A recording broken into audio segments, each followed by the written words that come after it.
What is it?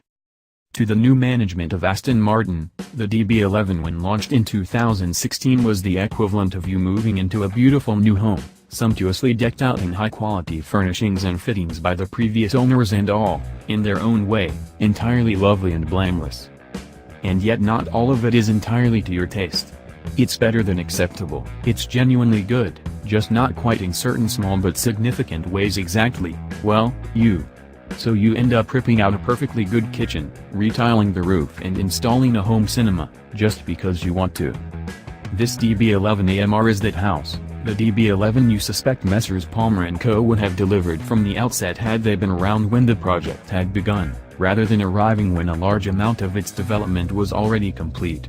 And the fact that the original DB11 V12 is no longer on sale and that the DB11 V8 was far more than simply a DB11 with Mercedes-AMG engine rather proves the point. The AMR takes many of the developmental changes included in the V8 package and adds to them its own yowling V12 twist. So, there's not just another 30 bhp for the V12, bringing its total up to 630 bhp for no more than a few additional lines of software. It also has the V8's revised suspension bushes for the rear axle, as well as its own damper tune, a thicker front anti-roll bar, a fruitier exhaust note in sport mode and, probably least appreciated but most important, forged alloy wheels that drop unsprung mass by 3.5 kilograms per corner and explain why the AMR is actually a fraction lighter than the V12 it replaces. What's it like? If you're to find out what the AMR is really like, what you need before you do anything else is a loud and reliable alarm clock.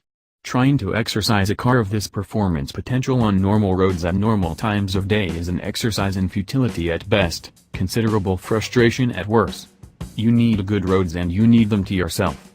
So, is it worth getting up at the kind of time you used to go to bed just to make sure you're where you need to be when you need to be there? For the AMR, the answer is 100% yes. One of many interesting aspects that has been a constant of the always enigmatic Aston way of doing things since David Brown bought the company 71 years ago is that, with the exceptions of the 177 in the past and Valkyrie in the future, it has never tried to produce the fastest cars on earth, nor the greenest or the most luxurious. Every Aston has tried to provide an entire palette of talent, and while some have met with greater success than others, the AMR is exceptionally rich and colorful. So often in this job, we are impressed by the way a car drives in Europe only to discover its composure crumbles at the first sight of the somewhat sterner challenge provided by British public roads. Not the AMR. The figures say it's a couple of tenths quicker from 0 to 62 miles per hour than the regular DB11, and I don't doubt them. But that's not what you notice, partly because the engine's torque hasn't been allowed to increase by a commensurate amount because the ZF 8-speed automatic gearbox was already right on the limit of what it could handle. It doesn't feel quicker, it just feels a hell of a lot sharper. Everywhere. The DB11 exhaust note was always profoundly impressive for an engine forced to breathe through turbochargers, but now in sport mode it crackles, pops and whizzes in a way that must be manufactured but never seems that way.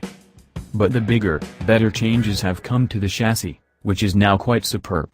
I liked the way the DB11 went down the road more than most, but even I must concede that the AMR is playing a different game. What it has gained is a little traction, a lot of precision and considerable additional stability over brows-ending dips. And what very little it has lost in terms of secondary ride comfort is more than offset by this upgrade in primary body control. The result is a car that allows you to commit to a difficult road with complete confidence. Indeed, the only elements holding you back, the car's physical size and slightly limited visibility, have nothing to do with the way it has been set up. There are times, usually in quick, constant radius curves, with the car cranked over yet absolutely nailed to your chosen line, where it seems barely believable that this is also a superbly effective long-distance touring car weighing the thick end of 2 tons, with me on board, and sitting on standard Bridgestone Potenza rubber. And for a car of such heft steered with electrical assistance, the feel of the chassis and steering are of a level that neither the Bentley Continental GT nor even the Ferrari GTC4 Lusso can approach. On tighter roads, this astonishing fluency is somewhat degraded. Outstanding though the chassis engineers are, they've not yet found a way to excuse Aston from the laws of physics. The standard iron brakes offer terrific feel and seem pretty tireless on the road, but you still need to be on them well in advance of any tight corner, especially when it's preceded by a long straight, because the AMR's ability to accrue speed is, relatively, at least as good as its capacity to then get rid of it in a hurry.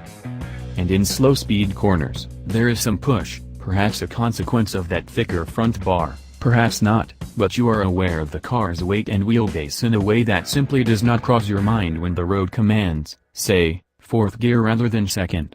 If you really up the ante and throw it at some very punishing roads, you'll notice that, while the Sport and Sport Plus damper modes vary the rate and limit the scope of the body movements, you can sometimes feel the stability systems rolling up their sleeves, too, in order to prevent you from taxing it any harder. But these are very testing conditions, and I've known cars far lighter, more sporting in setup and abbreviated in wheelbase to not cope so well as the AMR. All of which would be highly commendable if the car were still a plausible touring machine. But it's not. It's fantastic. Yes, both the Continental GT and GTC4 Lusso have far bigger boots, both are more spacious in the back, the Ferrari notably so, and no, I still haven't come to like the presence of quite so much Mercedes-Benz switchgear in the cabin. But in fundamental terms, like the ride comfort and refinement at a steady cruise, this is a fine long-distance tourer. And if you're the kind of person who likes to hoover up the appreciative stairs when you get there, it's pretty good at that, too. Should I buy one? For me, this is best DB11 yet. The V8 would doubtless be more engaging around a track, but that is not what DB11s are for. Just as I found when driving the V8 version of the GTC4 Lusso, there is no substitute for a classic V12 in this kind of car. And while I really like the DB11 V8, the AMR is far more appealing. The more interesting is with the new DBS Superleggera and whether enough of its additional 85 bhp and 147 pounds of torque could be regularly used when combined with its other attributes to justify the £50,000 price gap between the two. I don't know, but the fact the thought even occurred to me shows how highly I regard this new AMR. All grand tours are compromises. And while some compromises result in nothing more than a jack of all trades, just a few manage to capture enough from all the diverse disciplines they are trying to exploit for something really rather special to result.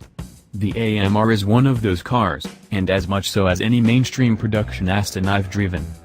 It's charming and capable in the corners, effortless and elegant on the straights. In short, everything you'd ever hope for from an